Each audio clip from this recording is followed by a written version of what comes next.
Hi, I'm Melissa Cobb. Come fly with AOPA. This week, the story behind a beautifully restored P-51 Mustang with 5 speed records, a Joby eVTOL is flying with the U.S. Air Force, and flying with HGTV star Bryan Baeumler. AOPA keeps flying safe, accessible, and fun by protecting your freedom to fly.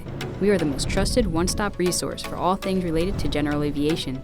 Become an AOPA pilot today. Jimmy Stewart, Joe DeBona, and Jacqueline Cochran all set speed records in a very special North American P-51 Mustang called Thunderbird, and one man has had it restored to original condition. I am here with Mr. Warren Peach and Thunderbird, the P-51C, and wow, what a beautiful bird, Warren. Congratulations. Thank you. Thanks from me, but thanks from all the people that worked on it too. We've had a great response both from this crowd in Oshkosh. I've been working on the airplane for 24 years, and we've been working on it really hard for the last 3. I was a little nervous about how it would be received, but my reward in the whole project has been how people have come out of the woodwork and said, man, it's beautiful. Pictures don't do it justice. No, it does not. It does not. Walk us through it. You said you've been working on this airplane for decades. Kind of go into that. Well, Jerry Beck and Bob Odegaard kind of got me going in warbird stuff. I painted a picture of a P-51 on my bedroom wall when I was 10 after seeing the convention in Rockford.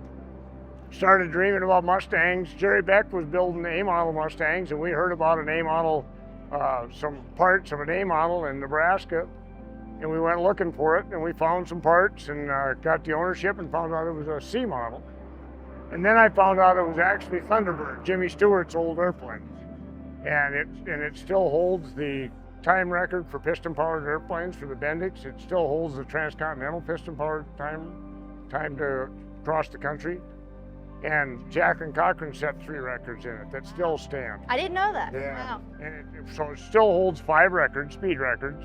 And it held the Queen Elizabeth II coronation films for CBS on the day she was coronated. No way. Wow. Yeah. So anyway, when I found out what airplane it was, I decided I didn't have any choice but recreate it completely the way it was. And this is exactly how it crossed the finish line in 1949 in Cleveland, Ohio. 4 hours and 12 minutes after it left California. 470 mile an hour average. And that record still stands. So. It's a super light airplane. It was a light airplane when it got raced. It doesn't have any gun bumps. There's no guns, there's no bomb racks, there's nothing. It's not really a warplane, it's a racer. What does it mean to you personally to be the steward of this piece of history? I love history, I always have. Been a vintage airplane guy for a long time, and it's huge. It tells 3 great American stories about 3 great veterans. Joe DeBona, the common man who achieved his dream of winning the Bendix. Jimmy Stewart, who was a bomber commander in Europe, was a Hollywood actor. He was a conservative, so it's when Hollywood was conservative. And Jacqueline Cochran, to this day, holds more aviation records than any other aviator in the world. So women were equal. 1949, it was a great country. It still is. It's still a great country, but it was just amazing to have those 3 stories all wrapped up into this one airplane. So if people want to see this airplane, you know, not at Oshkosh, not at the Reno Air Races, where can they check it out? Dakota Territory Air Museum in Minot, North Dakota. We started the museum in 1986. It's built into a wonderful collection of about 60 or 70 airplanes. About 35 of them fly. So it's a great museum. Come up and visit. What a beautiful aircraft with an amazing history. Warren, thanks so much for making it available to the public. In industry news, the FAA is asking for your input on convective weather forecasting tools. AOPA has said that by participating in this survey, you're actually going to be able to help forecasters learn how they can improve aviation safety by providing you with the important information you need reliably regarding thunderstorms and other convective activity. So we're going to drop a link to that survey in the description below. The FAA has issued an airworthiness directive that's going to go into effect October 26th. It's going to affect about 6,300 Continental engines that have a certain oil filter adapter installed. Now, these oil filter adapters were manufactured by F&M Enterprises, Stratus Tool Technologies, that's an affiliate of Tempest Aero Group. Now, what the AD requires is that you're going to need to replace the fiber gasket with either a copper gasket or a stainless steel gasket embedded with polytetrafluoroethylene. Now, the oil filter adapter failures or gasket failures, improper installation, have been linked to 11 accidents, and that includes 3 fatalities. So we're going to drop a link to our story down in the description below. You can see all the affected engine models and learn more about this issue. Well, Textron Aviation and NetJets have extended an agreement that allows NetJets to purchase up to 1,500 more Cessna Citation Ascends, Latitudes, or Longitudes. Now, Textron is still developing the Ascend, but it is expected to be ready for deliveries in 2025, and this agreement is for over a 15-year period. Well, Joby Aviation was in the news last week, and they're back in it again this week. They have delivered an electric vertical takeoff and landing air taxi to Edwards Air Force Base, and it's already flying there. Now, this is the first of up to 9 eVTOLs that Joby can deliver to the U.S. Air Force. Air Force pilots and aircraft maintenance crews will be trained on the aircraft, and that's actually going to give Joby operational experience that they're going to be able to use while they're trying to launch commercial passenger operations in 2025. Now, the Air Force pilots and Joby pilots will be using these electric air taxis to transport cargo and passengers.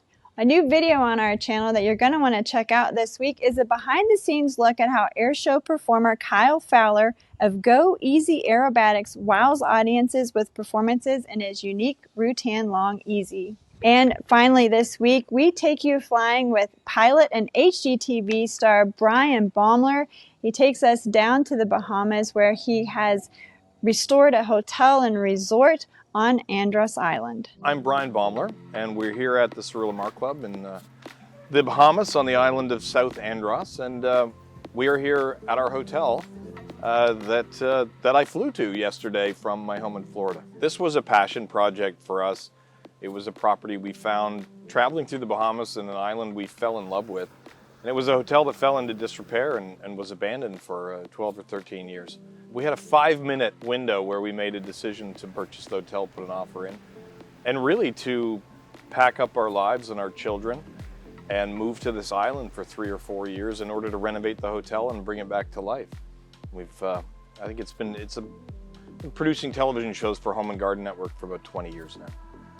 So built a few houses, finished a few basements, laid a few tiles, built a few decks, and a hotel. The original show that we filmed renovating the hotel was called Island of Bryan in Canada, and it was renamed Renovation Island for broadcast in the US and around the world in 151 different countries. I think timing-wise, when the show started airing in the United States, it was in the midst of the pandemic, and I thought a lot of people were looking for escapism. They were looking, while not able to travel as easily or as readily as they had been, they were looking to travel mentally. The pandemic for me pressed pause on time. I had some experience and always wanted to do this to finish my pilot's license and purchase an aircraft for utility, of course, to get from home to work and back and travel back and forth to the islands. It's been a very, I think, life-changing moment for me and the freedom it's opened up. I compare it to being 12 when I, was first handed a bicycle and, mom and dad said, "You're free, go around the block, go off on your own." So it's that incredible newfound freedom. The Bahamas is so accessible, and depending on the aircraft you're in, you're anywhere from, 45 minutes to 2 hours from South Florida, and you're on the island at the hotel relaxing. So it's so accessible, so easy to get to. If you've got access to that mode of transport, that aircraft, and you have the freedom, you can literally be, at home and 2 hours later dipping your toes in the waters of the Bahamas on the beach. Flying into South Andros is quite easy. For us, it's nearby Palm Beach. It's a direct shot into Congo Town, or Mike Yankee Alpha Kilo is the identifier. It's a 5,700-foot paved runway. The challenge on Andros is that we do not have fuel service. We used to have fuel on North Andros, we don't anymore, so we're working on solutions for that as well. I'll go burn some avgas and just listen to some music and look at the sights. I'll fly around Lake Okeechobee or down to the Keys or to the Bahamas and back, or just explore the west side of Andros Island from the air. And for me, that is the ultimate battery charger. coming to South Andros is not like going to Nassau. It's not like going to Miami Beach. It is experiencing the culture of the island. It's meeting the people. It's going to the restaurants that are someone's auntie's backyard.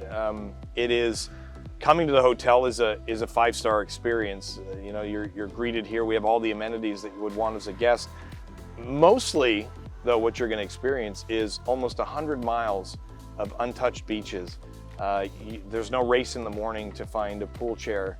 There are endless expanses of ocean to explore and reefs to explore. Very little boat traffic. The fishing is incredible. What you'll find here is that really comfortable home, incredible food, lots of activities, great people, and silence and peace and nature. There's some great excursions here. You can ride your bikes down and just sit at some of the local bars and have a mango radler if you'd like, and just chat with some of the locals and actually get to meet and experience people in a different culture, you know, while being safe and comfortable. AOPA Senior Features Editor Julie Walker got to fly around Andros Island and take a tour with Bryan. Hey, Julie, thanks for joining us. Hi, Alyssa. Yeah, it was one of the most favorite trips I've ever taken in GA. Awesome. So what were some of the highlights there on Andros Island? Well, let me just background and start by the fact that I was amazed that Bryan Baeumler is as approachable and as interesting and as delightful as he was. And he's a big star, kind of as stars go. But he is just the most relaxed, comfortable, nice to be with pilot. And I've been flying GA for over 25 years, and that was this gorgeous, gorgeous way to see a beautiful, beautiful Bahamian island. And so if pilots fly there, obviously they're going to want to fly around, but what can they do there on the island? Well, they can do nothing if they really want to, and it's a good way to do nothing, to lie in the water, to sit by the beach, to have a delicious meal. But there's also plenty to do. There's the one thing that they put together at Sarah Mar Club, is biking, paddleboarding, just anything that you would like to do that's relaxing on the water and on the island is there. And they cater to that. They really make it so comfortable and easy. There's also a spa there. I didn't do the spa, and I'm a spa lover, but the area is so gorgeous, you kind of feel like, why would you want to go into the spa? But the spa is beautiful too. So lots to do. Awesome. Okay, well, thank you, Julie. Appreciate all those recommendations. Well, that's it for this week's show.